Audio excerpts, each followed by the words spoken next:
Desde la pujante, innovadora y hermosa ciudad de Medellín, en Colombia, iniciamos nuestra celebración de culto a Dios en íntima devoción.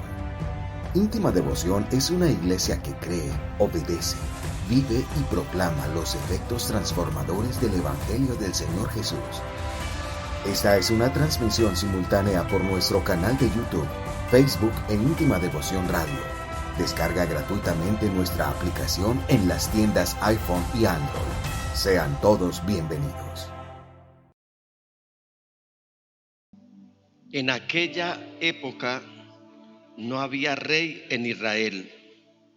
Cada uno hacía lo que le parecía mejor. ¿Quieren leerlo bien fuerte conmigo? Vamos. En aquella época no había rey en Israel. Cada uno hacía lo que le parecía mejor. Ahora vamos al capítulo 21 y versículo 25. Ahí concluye este libro de Jueces.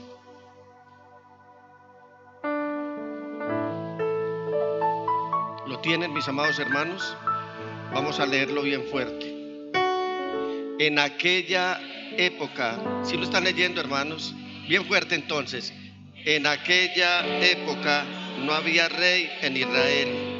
Cada uno hacía lo que le parecía mejor. Pastor. Te damos gracias, Señor, por tu palabra esta mañana. Gracias por estar aquí, Señor. Te hemos sentido en los cánticos, te hemos sentido en la adoración. Ha sido tan especial sentir tu presencia hoy. Y ahora queremos, Señor, postrarnos ante ti con actitud humilde, con sensatez para escuchar tu palabra. Señor, háblanos, que estamos dispuestos a escuchar tu voz. En el nombre de Jesús, amén y amén. Y amén. Siéntense, mis amados hermanos.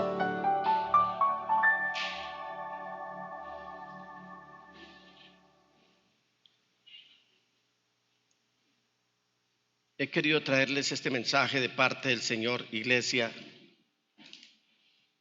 Y como suele suceder con el pastor Junior y con este servidor, cada vez que nos paramos aquí a alimentarlos con la palabra de Dios, lo hacemos con el fin de que ustedes sean ya sea instruidos, redarguidos, amonestados, formados, enseñados, fortalecidos en la fe.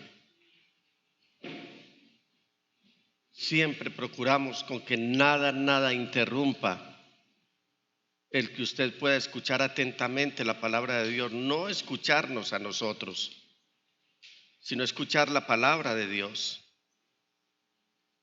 Y he tomado estos textos del libro de Jueces porque nos están diciendo que nada ha cambiado hasta ahora. Puede que haya figuras gobernando,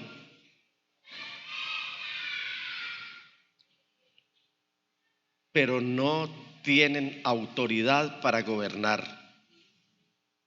Cuando se gobierna sin autoridad, uno de los síntomas que aparece a enfermar la sociedad es la anarquía. Y era lo que estaba sucediendo en la época de Jueces y lo que está sucediendo hoy. Había figuras representativas, pero no tenían autoridad. Y por lo tanto, cada uno hacía lo que le parecía mejor. Yo siempre me he preguntado, una persona que no tenga a Cristo Jesús en su corazón, que no tenga el Espíritu Santo, ¿qué le podrá parecer que sea lo mejor para hacer? Lo malo.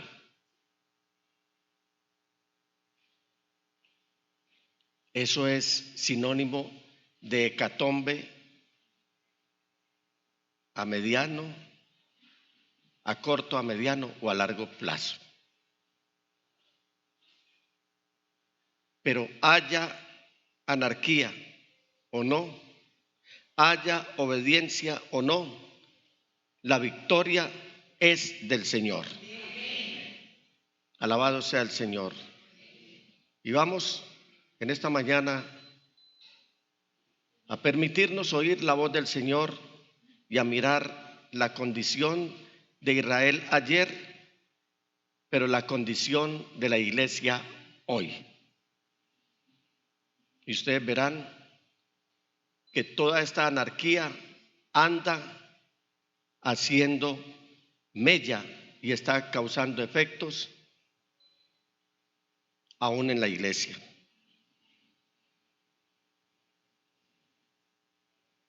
Los jueces eran 11 y una mujer.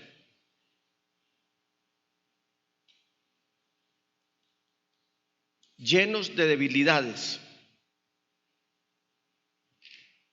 Algunos inclusive con escándalos, como lo fue Sansón. Y todo esto está consignado aquí en las páginas de las Sagradas Escrituras. Hoy estamos recordando a estos jueces, no por las debilidades ni por los escándalos que ellos tuvieron, sino por sus logros y por sus triunfos. Hoy no los estamos recordando siquiera por sus fracasos, sino por las victorias que alcanzaron, porque el Señor se las otorgaba. 11 hombres y una mujer. A ver, 11 hombres que se pongan de pie. 11 hombres que se pongan de pie. Vengan a la carrerita aquí. Y una mujer. Aquí arriba, rápido. Una mujer, rápido. Por favor. Una mujer. 11 hombres. ¿Cuántos hombres tenemos ahí? Ustedes que los tienen de frente. Hay 9 hombres. 10 hombres. 11 hombres. Permítanme mirarlos. Quiero estar en el puesto de ustedes. Algo así como esto que estamos viendo aquí. 11 hombres y una mujer de nombre Débora llegaron a ser jueces en Israel. Gracias, mis amados hermanos. ¿Cuál sería Sansón?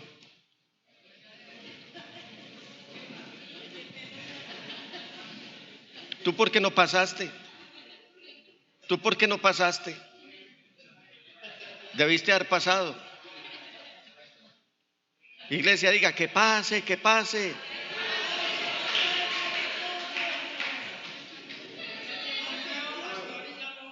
Venga.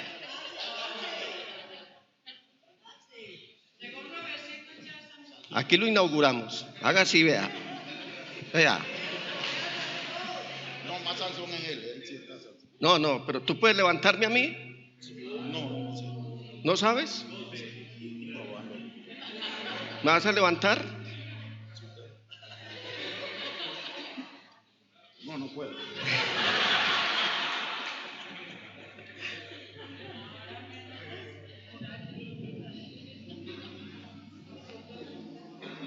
Once hombres y una mujer, personas comunes y corrientes, personas de carne y hueso como usted y como yo, personas con condiciones poco probables para liderar el pueblo de Israel, personas posiblemente incompetentes, personas ineficientes y deficientes, pero ellos se convirtieron en los instrumentos de Dios que Él usó para demostrar su incomparable gracia aún en tiempos de hecatombe como los que estaba viviendo el pueblo de Israel. Para este día, invito a toda la iglesia, a los hermanos en Maicao también, para que viajemos en el tiempo hasta el periodo de los jueces, aunque no estamos muy lejos de la realidad que estamos viviendo hoy.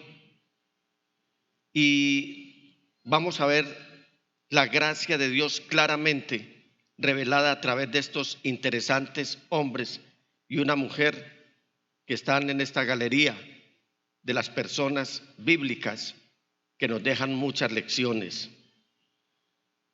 Hombres y mujeres, hombres y una mujer que vivieron en una época en la que había ciclos de pecado, ciclos de rebelión contra Dios, ciclos de la ausencia del corazón de las personas en la presencia del Señor. Pero también, cuando ustedes estudien este libro completo, los 21 capítulos, se van a dar cuenta que también es una época en la que la gracia de Dios no dejó de manifestarse. Quiero que comencemos mirando la condición de Israel. Yo había puesto un subtítulo en el mensaje, no sé si está ahí, la condición de Israel ayer y la condición de la iglesia hoy. Y usted, hoy nos ha corrido el tiempo y vamos a leer todo el capítulo 5 de Jueces, pero usted muy juiciosamente lo va a leer en su casa. Porque este capítulo 5 de Jueces no solo es una escritura, sino que es un poema. Y a partir de ese poema vamos a ver 4 situaciones que describen la condición de Israel en el pasado y de la iglesia en este tiempo en particular. La primera condición: la comunicación era virtualmente inexistente. No había comunicación. En Jueces 5:6 dice: en los días de Samgar, hijo de Anat, en los días de Jael, los viajeros abandonaron los caminos y se fueron por sendas escabrosas. ¿Qué abandonaron? Los caminos, y escogieron las sendas escabrosas.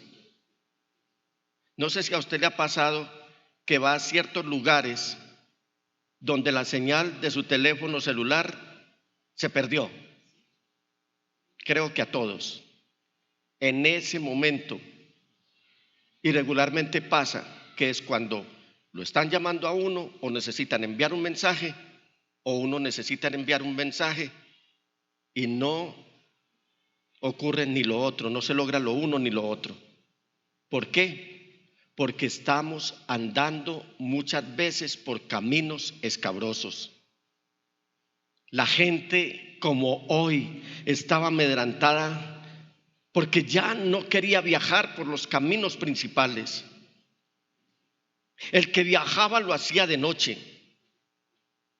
Probablemente el sistema de correo, el email, ya nada funcionaba. ¿Sabe qué estaba pasando? Las tribus de Israel estaban totalmente aisladas. Una de las armas que el enemigo está blandiendo hoy en contra de la iglesia es incomunicarnos. Y a veces comunicamos, pero no se escucha, y eso es tener una comunicación virtualmente rota. ¿Ha oído usted cuánto llevamos anunciando el Congreso de Hombres, el encuentro de hombres? Y nosotros los líderes rogando, escuchen, inscríbanse. Y no se logra. Hay esa zozobra en el liderazgo en el que el pueblo no quiere escuchar porque están oyendo, pero la comunicación está virtualmente rota. Cuando la comunicación está virtualmente rota, entonces aparece otro síntoma que lo podríamos llamar como el síntoma del cáncer, que va carcomiendo lentamente y va desuniendo las partes del cuerpo, las va aislando. Después derrota la comunicación, viene la desunión. Las ciudades, como hoy en la época de los jueces, estaban sobrepobladas con personas desplazadas, desarraigadas, personas que habían llegado de otros lugares. Las ciudades estaban superpobladas con personas desanimadas. Las ciudades estaban perdiendo la identidad. Se habían constituido, después de ser sociedades con una identidad única, ahora son cosmopolitas, llegan de un lado para el otro. Hablaba con los pastores esta semana y me decían: pastor, es evidente el flujo de personas que están llegando de otras partes a la ciudad de Medellín, porque están buscando nuevas oportunidades.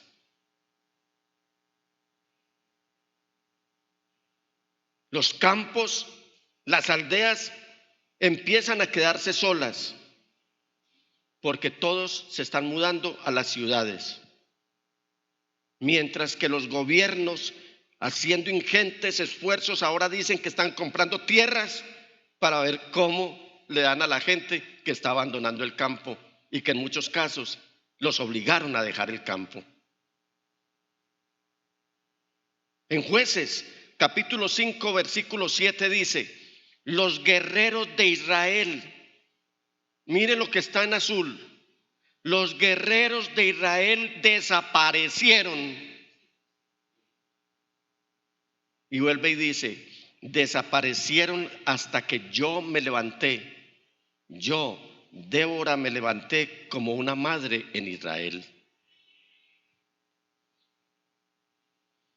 Los israelitas estaban desunidos. Los israelitas estaban desanimados. Los israelitas estaban desarmados. ¿Por qué? Leemos la respuesta en Jueces 5:8. Cuando escogieron nuevos dioses, llegó la guerra a las puertas de la ciudad, pero no se veía ni un escudo ni una lanza entre 40,000 hombres de Israel. ¿Sabe qué está pasando hoy con la iglesia? Exactamente lo mismo. Muchos hermanos están llegando a la ciudad que está superpoblada y aquí se están perdiendo en la manigua de esta selva de cemento. Porque ya dicen: conseguí un trabajo, ya me metí a la universidad, ya tengo que sacar adelante a mi familia, el transporte, el tiempo no me da, y se empieza a causar la desunión. Eso estaba pasando en Israel. Pero además, estamos escogiendo nuevos dioses y estamos abandonando aquel que es el manantial y la fuente de aguas vivas, al verdadero Dios, a Jesús el Señor. Seguramente hoy muchos no vinieron a la iglesia porque las condiciones así lo ameritaban, pero se está volviendo de moda no venir a adorar al Dios verdadero porque se está peleado con el cónyuge, porque el peinado ese día no le cuadró, porque el bus no pasó a tiempo y entonces el otro se demora. Estamos escogiendo nuevos dioses hacia los cuales voluntaria o involuntariamente nos estamos rindiendo. ¿Y sabe qué trae eso? Trae desunión, desánimo, y encuentra uno cristianos con las manos abajo, desarmados, porque ya ni siquiera la Biblia la queremos tener. Estas tres palabras, escogieron nuevos dioses. es la respuesta que nos da cuando se está asomando el fracaso en el pueblo de Dios.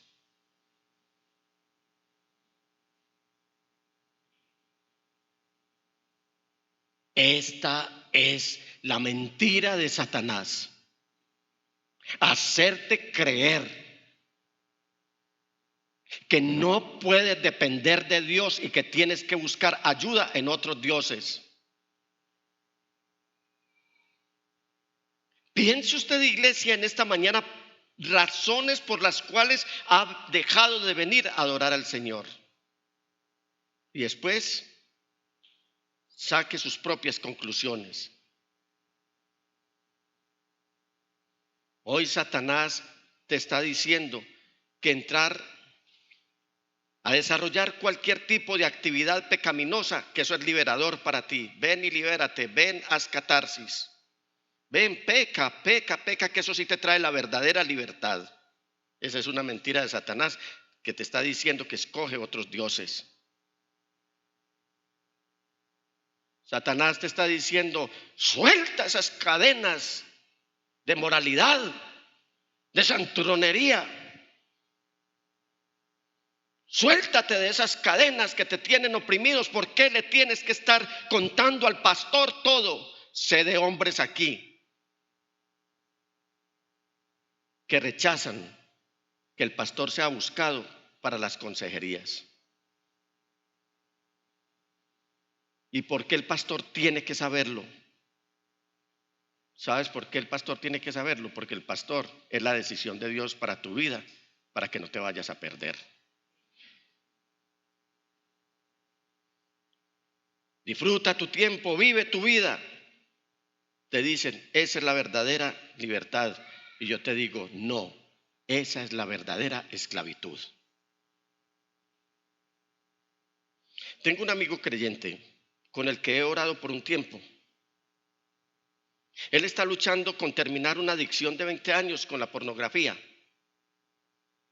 Él se ha consagrado a Cristo Jesús, pero ahora está luchando duramente con esto que lo estuvo esclavizando por años y busca seguir esclavizándolo. Todo comenzó cuando era joven y pensaba, me voy a dar este momentico de libertad. ¿Sabe cómo empezó la adicción a la pornografía? Me voy a dar este momentico de libertad. No lo fue. Fue el inicio de la esclavitud. Porque ese pecado esclavizó su alma. Esclavizó toda su vida como cualquier hábito pecaminoso lo hace. No solamente la pornografía. ¿Sabe cuántas personas están llorando hoy en los hogares porque sus niños empezaron ensayando el consumo de alucinógenos solamente por darse un momento de libertad, por darse un tiempo, por disfrutar un poco de placer? Muchas, porque empezaron y el final fue en el infierno. El pecado de la nación de Israel ha provocado ahora que estén esclavizados y aterrorizados por un hombre que sabe cuántos carros de guerra tiene. 900 carros de guerra.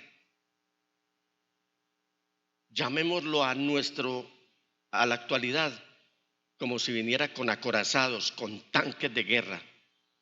900, piense en eso, en una hilera de 900 carros, tanques de guerra. Y esos son los que Satanás tiene enfilados hoy para atacar a la iglesia por todos los medios.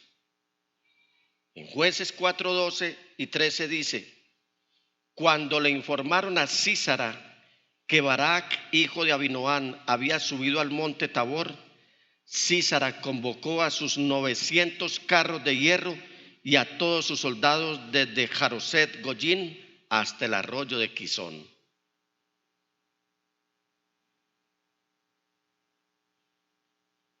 Consecuencias. Entonces, la ciudad para ese momento y para nosotros hoy está amenazada. Volvamos al versículo 8. Cuando escogieron nuevos dioses, Llegó la guerra a las puertas de la ciudad, pero no se veía ni un escudo ni una lanza entre 40,000 hombres de Israel. Estaban desarmados. Aquí la palabra nos está haciendo referencia al hecho de que para ese entonces ellos estaban siendo sitiados, estaban siendo rodeados. No sé si a usted le ha pasado, le ha tocado vivir momentos en su vida en los que se siente como sitiado por Satanás, rodeado por Satanás, y usted sin un arma con la cual defenderse. Regularmente ese proceso siempre llega después de que estás haciendo intentos por consagrarte al Señor o porque definitivamente rompiste la comunión con el Señor. Y regularmente también el ataque de Satanás viene cuando los recursos están escasos. Aquí las fuerzas militares eran pocas.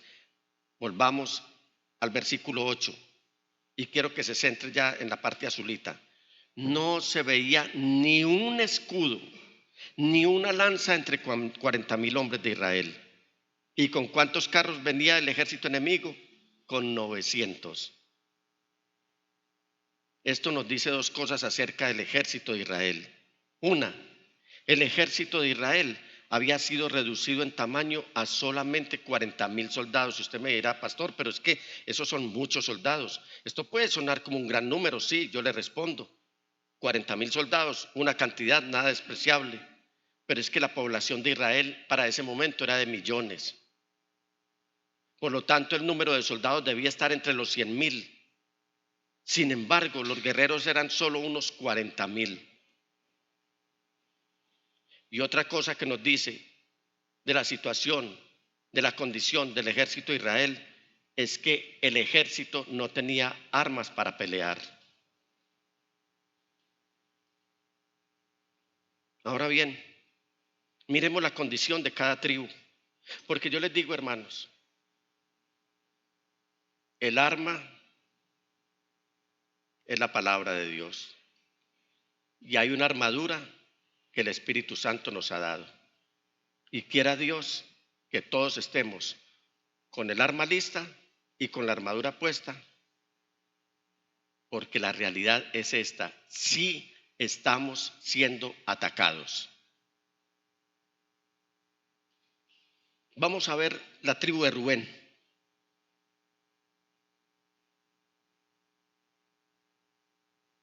Esta tribu la vamos a llamar en esta mañana la tribu de Navidad, la tribu de Año Nuevo y la tribu de vacaciones y de paseos.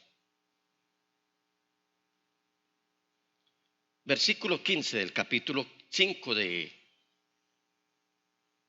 Jueces. Con Débora estaban los príncipes de Isaacar. Isaacar estaba con Barak y tras él se lanzó hasta el valle. En los distritos de Rubén hay grandes resoluciones. ¿Por qué permaneciste entre las fogatas escuchando los silbidos para llamar a los rebaños? En los distritos de Rubén hay grandes titubeos. Esta tribu, la tribu de Rubén, digamos la tribu del primogénito de Jacob, oyó las noticias, todo lo que estaba pasando alrededor, como las está escuchando usted en esta mañana. Tantas noticias. Y entendió la necesidad que había de personas para que se unieran al ejército. Y eso lo entiende usted. Ellos tuvieron grandes propósitos en su corazón. Eso es lo que dice la Escritura. Y sabe algo, ellos pensaron acerca de lo que habían escuchado e incluso hicieron grandes resoluciones. Empezaron a resolver. Estoy seguro de que tuvieron resoluciones maravillosas, buenas intenciones, pero obras son amores y no buenas razones. Pero nunca llevaron esas resoluciones a la acción. Mientras que la tribu de Rubén estaba pensando y estaba meditando y quizás aún hasta orando, la batalla estaba tomando más fuerza sin que ellos estuvieran ayudando. las resoluciones de Navidad, las resoluciones de Año Nuevo, las resoluciones de vacaciones, las resoluciones del próximo paseo.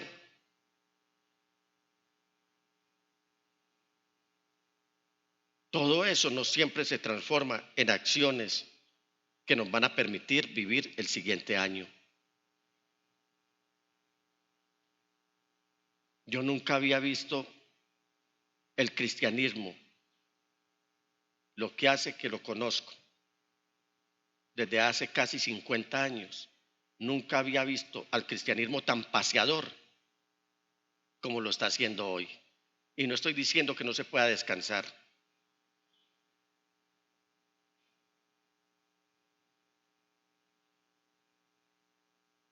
Mientras asistía a una cita médica con mi hija Claudia y mi esposa Marlene, uno oye esas cosas que no está pensando oír. Me asomé por la ventana de ese edificio a ver la avenida y los carros que pasaban allí, y una mujer se arrimó ahí a hablar muy duro por teléfono, a decirle a otra: es que ya me gasté tantos millones de pesos porque tengo separado mi plan de vacaciones para Semana Santa.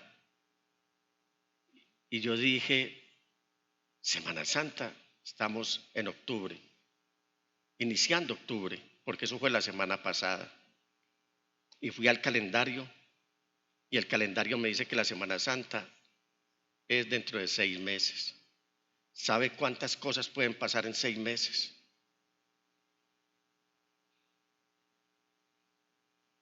Y todo esto nos tiene tan distraídos, pero no nos damos cuenta que la acción satánica está cobrando fuerza cada día más. Resoluciones, planeaciones. ¿Y qué vas a hacer en diciembre? ¿Y qué vas a hacer en Año Nuevo? ¿Para dónde son tus próximas vacaciones? ¿Cuál es tu próximo paseo? Y esto es un peligro constante para el cristiano, el sentirse movido emocionalmente de tener grandes resoluciones en su corazón, pero nunca traducirlos a la acción y dejar el rebaño para encabezar la batalla. Y lo he preguntado: ¿qué tal que el pastor dijera con mi familia o que no dijera nada? Simplemente que usted llegara al culto aquí y el templo cerrado. Y después usted se encuentra con la noticia de que el pastor se fue de paseo, se fue a un crucero con toda su familia. ¿Sabe qué va a decir usted? Pero el pastor, ¿por qué no avisó? ¿Por qué el pastor no se hace esto? Pero el pastor no tiene derecho a saber cuando cada uno va tomando sus propias decisiones, no permitiéndole al pastor que ore para que a usted le vaya bien en ese viaje. Vamos a la tribu de Gad. Estos eran de los que ojos que no ven, corazón que no siente. Ve, ya supiste lo que está pasando en la iglesia. No, yo no me he enterado. Y como no me he enterado, entonces no me interesa lo que está pasando en la iglesia.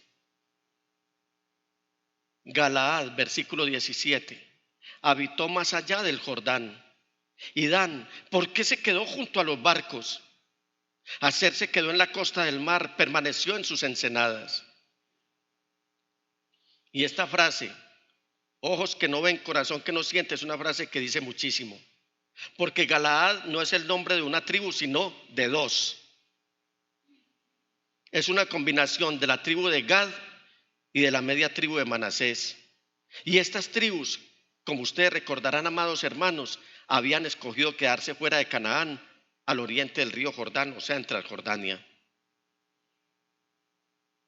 Entonces el hecho de que estuvieran allá no quería decir que no eran pueblo de Dios.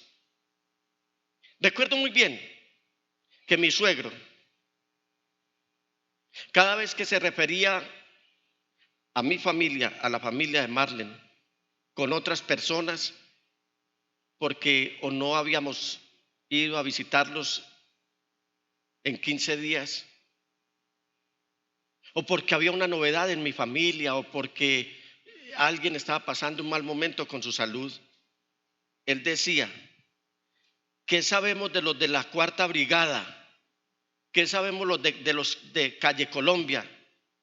O sea, el lugar donde habitábamos.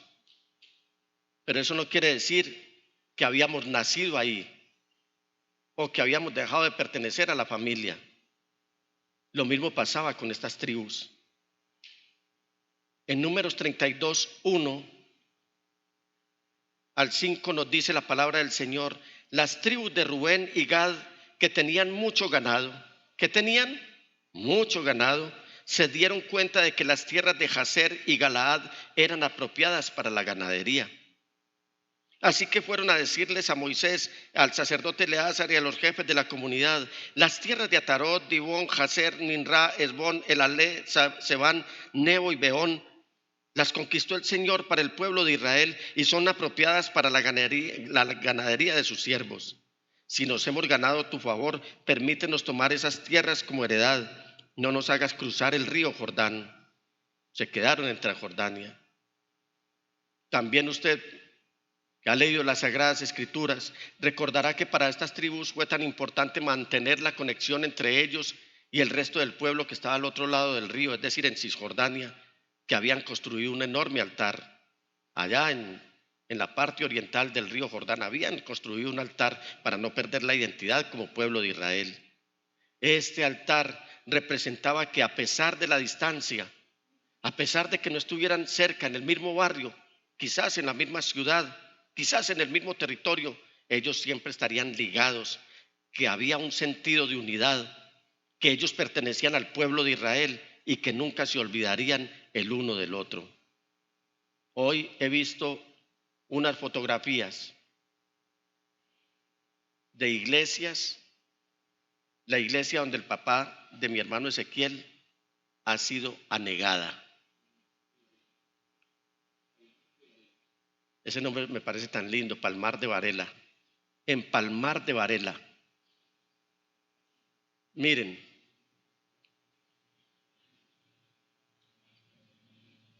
usted ya sintió el hecho de que no esté viviendo el momento por el cual están pasando nuestros hermanos en Riohacha y quizás en Maicao. O estamos aplicando ese adagio: ojos que no ven, corazón que no siente. Esta semana se nos murió uno de los pioneros del evangelio en Colombia, el pastor Rafael Pérez, y le aseguro que muchos ni siquiera se dieron por enterados y muchos no les importa. Un hombre que dedicó su vida al servicio del Señor. Estamos levantando nuestros propios altares solamente por aparentar de que somos del pueblo de Dios, o estamos levantando un altar para enseñarle a las siguientes generaciones de qué clase de Dios y a qué Dios es al que estamos amando y sirviendo. Anoche hasta tarde Claudia estaba haciendo una actividad para nuestros bebés hoy, para darles la clase de una manera didáctica y entendible. Y yo decía: Padre, gracias por poner en el corazón de Claudia ese sentir, porque va a ministrar niños que a lo mejor ni siquiera hoy van a estar en la iglesia por alguna razón. Aquí estaba pasando algo, y es que había una carga por hacerle saber a la siguiente generación, como dice el Salmo 78, lo importante de la unión que debe conservar el pueblo de Dios. Pensemos en nuestros niños cuando crezcan. ¿Qué altar les vamos a señalar? ¿Qué lugar de adoración les vamos a mostrar? ¿Cómo les vamos a decir: ves el templo de Dios? Y esa es la prueba de que somos parte del pueblo de Dios que se encuentra al otro lado del río, en otros lugares, allende las fronteras inclusive. uno de los daños más grandes que han hecho movimientos en Colombia. Esas denominaciones, esas iglesias grandotas, es esa, meterle el mismo cuento que le mete la iglesia tradicional a la gente, que si no es en esa iglesia no se van a salvar. Esa es la mentira más grande. Para mí, hermanos míos, están padeciendo los rigores del huracán Julia, es que se llama, en San Andrés, en Cuba, y por donde este fenómeno natural está siendo recorrido. Usted está orando por ellos. Usted está orando por los hermanos nuestros en las costas pacífica y norte y Caribe, por los tiempos difíciles que están viviendo. Está orando por los hermanos nuestros acá en Medellín. Realmente si somos una iglesia unida, así no nos conozcamos, reposa sobre mí el alivio de que donde el Espíritu del Señor está dirigiendo la iglesia, donde le estamos dando la bienvenida al Espíritu Santo y al Señor Jesús en nuestras vidas, donde estamos acatando la palabra de Dios, donde estamos obedeciendo, donde estamos trabajando con el Señor por sacar la obra adelante, donde estamos abriendo nuestros labios para predicar la palabra. Esos son mis hermanos y mis hermanas en cualquier parte del mundo. Ustedes vieron el video que nos compartió el pastor Junior esta semana en Namibia, en Nepal, cómo destruían lo que podríamos llamar un templo a base de cañabravas y amarrados, liados con bejucos. ¿Y sabe cómo estaba esa iglesia? Ni uno solo se movió al verse asediados y agredidos. Estaban muy al estilo Esteban, el primer mártir, conectados con quien debemos estar conectados y que nos mantiene unidos, sin importar si mataban o no ese cuerpo. ¿Y sabe qué hizo Satanás?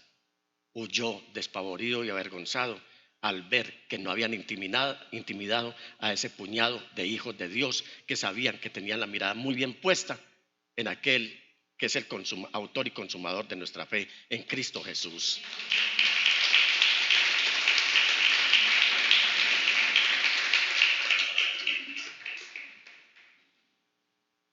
No nos deleitemos en que lo tenemos todo. No hagamos esa frase, no nos apropiemos de esa frase. Bueno, eso es problema de ellos allá. Esa es una pelea que a nosotros no nos toca liderar, ni mucho menos pelear. No nos metamos en problemas. Cada pastor que viva su propio dolor, cada iglesia que viva su problema. Eso no es propio del pueblo de Dios. O decir, no, es que si yo estuviera más cerca del lugar donde está pasando la tragedia o la problemática que hay, quizás podríamos ayudar. Hermanos, vamos a tomar esa carga deliciosa de llevar, de orar por todos nuestros hermanos, conozcámoslos o no. Finalmente, tienen el mismo sello que es el Espíritu Santo y costaron el mismo precio que costamos nosotros, el precio de la sangre del Cordero inocente elevado en la cruz del Calvario. Dan nos está diciendo de esos que intenté una vez y fallé y no lo voy a volver a intentar. Versículo 17. Galaad habitó más allá del Jordán. Y Dan, ¿por qué se quedó junto a los barcos? Aser se quedó en la costa del mar, permaneció en sus ensenadas. ¿Qué hizo Dan? Se quedó junto a los barcos. Y Débora continúa con esta canción revelando su triste pregunta en la siguiente frase en Jueces 5:17. Vea lo que está en verdecito. Y Dan, ¿por qué se quedó junto a los barcos? Esa respuesta usted la encuentra en Jueces 1, que nos dice cómo esta tribu había fracasado en un principio en su intento de sacar a los pueblos, a los amorreos y a los pueblos que estaban ocupando Canaán, y que ahora el Señor se las había entregado. ¿Sabe cuál fue el resultado de Dan? Se fue para las montañas y eventualmente perdió toda esperanza de ganar el territorio que Dios ya les había dado, que Dios les había asignado. Y en este versículo leemos que los miembros de estas tribus están en botes y en barcos. Esto es clásico. Esto es un clásico. Es como si ya hubieran empacado. Es como si ya estuvieran listos para zarpar en caso de que la batalla no terminara bien. Es como si estuvieran diciendo: ya hemos intentado pelear antes y no nos funcionó, así que tenemos todas nuestras cosas listas y estamos en nuestros botes. Deseamos que les vaya bien, pero avísennos si las cosas salen mal, así podemos irnos de aquí tan rápido como podamos. Oí y he oído a muchos hermanos que tienen su confianza puesta en las cosas de este mundo. Los he oído decir: si gana fulano o si gana perano, ya tenemos todo listo para irnos del país.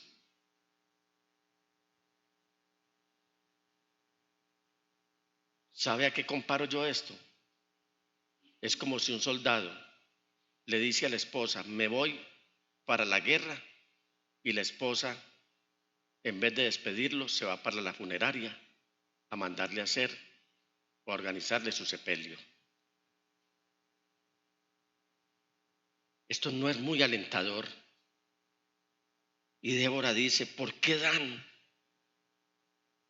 ¿Por qué te quedaste en tus naves y no viniste a ayudar? Su respuesta probablemente habría sido: intentamos al principio y no funcionó. Estamos contentos de calentar esta silla en la iglesia. Vamos a quedarnos aquí. Llegamos a la iglesia y ahí nos asentamos. Calentemos silla todo el tiempo. Es que yo intenté una y otra vez y no lo logré. No me funcionó. Y estamos contentos calentando la banca por ahora. Vamos a preocuparnos de nuestros intereses y nos vamos a asegurar de permanecer seguros. Es lo que piensan algunos. Qué forma más patética de vivir.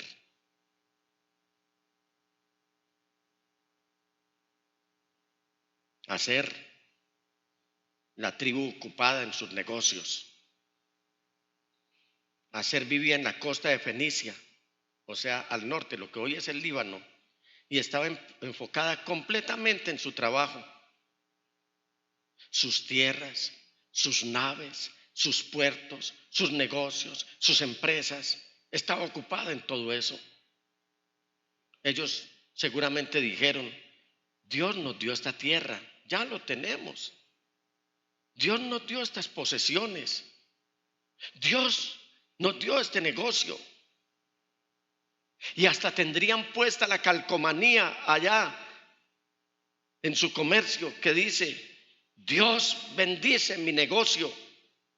O ese famoso pendón donde aparece, no sé si ustedes lo han visto, yo lo he visto, donde aparece la oración que tiene como título: oración por la bendición de mi negocio. Ahí seguramente lo tenían. Y realmente Dios los había bendecido.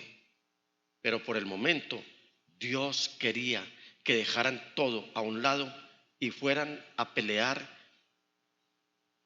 de manera que cuando termine la guerra vuelvan a sus negocios, pero ahora necesitan ir a ayudar a sus tribus hermanas. Y eso suena razonable en realidad. Y eso es lo que nos toca hacer. Muchos han perdido la visión de la obra de Dios. Esta mañana, mientras oraba, ya listo, a punto de salir, estaba arrodillado orando y yo le decía al Señor: Señor, gracias por los hijos que me diste. Gracias por el pastor Junior. Gracias por esa visión que le das. Gracias porque seguramente muchos lo tildarán de incisivo y hasta de denso, ¿cómo se dice? Espeso. Le di gracias al Señor. Le di gracias al Señor por Claudia. Al ver esa visión que el Señor les ha entregado de poder ejecutar todos estos planes en medio de la iglesia, con el fin de que ustedes, iglesia, así disfruten de las bendiciones del Señor, pero no se olviden que si nos olvidamos de Dios, se puede perder lo que Él nos ha dado. Pero si vamos y sacamos adelante la iglesia, cuando vengamos a la empresa, cuando vengamos al negocio, van a estar intactos porque el Señor libró a su pueblo de perder sus posesiones. No nos dejemos llevar por el egoísmo que no nos permite tener o ver la misión que Dios quiere lograr. ¿Sabe cuál fue el resultado? Fue que de hacer no había voluntarios para la batalla. ¿Cuántos hoy son voluntarios para el servicio de Dios?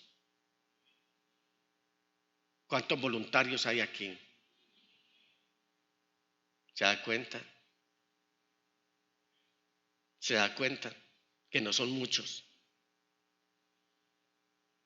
Y es trágico después de esto ver que hacer una de las tribus, excepto por una breve mención en la vida de Gedeón, desapareció de la escena. Dan se metió de narices a la apostasía.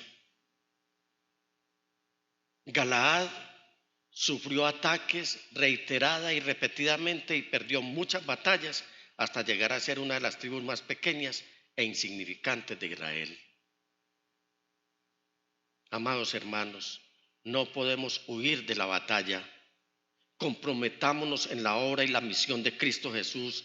Preocupémonos por otros creyentes. Comprometámonos en la obra de Dios y la causa de Cristo Jesús a través de su iglesia. Las otras tribus, de las cuales hablaré en otra ocasión, tuvieron éxito porque se ofrecieron sin titubear, sin dudar, sin vacilar, y confiaron en Dios y no pidieron explicaciones. En otras palabras, no nos podemos olvidar que con nosotros o sin nosotros la victoria es del Señor.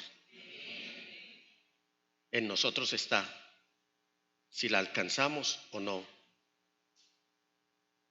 En nosotros está si nos ofrecemos o no.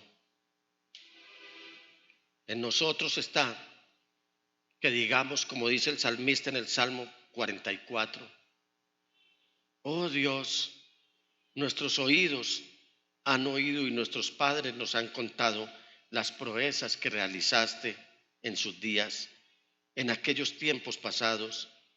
Con tu mano echaste fuera a las naciones y en su lugar estableciste a nuestros padres. Aplastaste a aquellos pueblos y a nuestros padres los hiciste prosperar. Porque no fue su espada la que conquistó la tierra, ni fue su brazo el que les dio la victoria. Fue tu brazo, tu mano derecha, fue la luz de tu rostro porque tú los amabas. Solo tú eres mi rey y mi Dios. Decreta las victorias de Jacob. Por ti derrotamos a nuestros enemigos, en tu nombre aplastamos a nuestros agresores. Yo no confío en mi arco, ni puede mi espada darme la victoria. Tú nos das la victoria sobre nuestros enemigos y dejas en vergüenza a nuestros adversarios.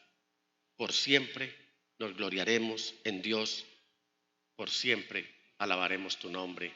Amén, amén y amén. ¿Quieren levantarse, mis amados hermanos?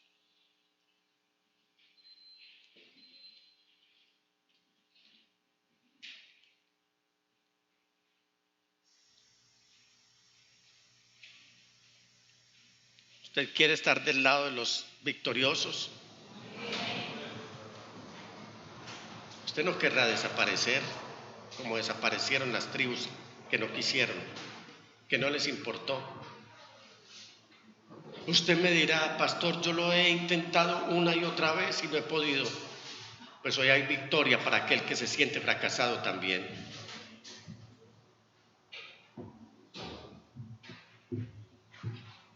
Yo creo que a partir de hoy es necesario que nos pongamos serios en este tema de nuestro caminar con el Señor.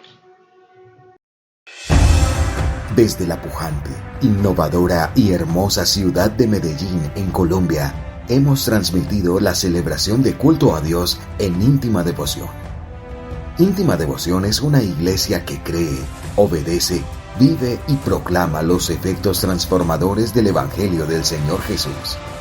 Descarga gratuitamente nuestra aplicación en las tiendas de iPhone y Android y síguenos en Facebook, YouTube, Instagram y Twitter como Íntima Devoción.